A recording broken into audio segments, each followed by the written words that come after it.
प्रकाश सपुत निर्देशित फिल्म बसन्त अहिले हलमा चलिरहेको छ। जातीय समानताको कथा पेश गर्ने यो फिल्म गायक समेत रहेका सपुतको डेब्यू फिल्म हो। दर्शकलाई फिल्मले कास्टिङले आश्चर्य तुल्याएको छ। यसअघि प्रचार प्रसारमा लुकाइएका कलाकारलाई पनि दर्शकले फिल्मभित्र हेर्न सक्छन्। रिलिजपछि मात्रै दर्शक सामु निर्माताले यसबारे जानकारी दिएका हुन्। फिल्ममा अघिल्लो र पछिल्लो पुस्ताका कलाकारलाई दर्शकले हेर्न पाउनेछन्, जसमा राजेश हमालदेखि पछिल्लो पुस्ताका नाजिर हुसेनसम्म छन्। हमाल र हुसेन सहित दिलीप रामाजी, निश्चल बस्नेत, करिश्मा मानन्दर, केके अधिकारी, प्रियङ्का कार्की, सुरक्षा पन्तलाई पनि बसन्तमा हेर्न सकिन्छ।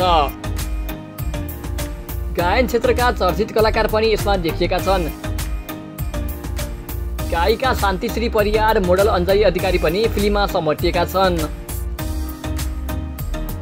यी कलाकारलाई प्रचार प्रसारमा लुकाइएको थियो। दर्शकले यी कलाकारको दृश्य खिचेर टिकटक र रिल्स समेत बनाएर हालिरहेका छन्।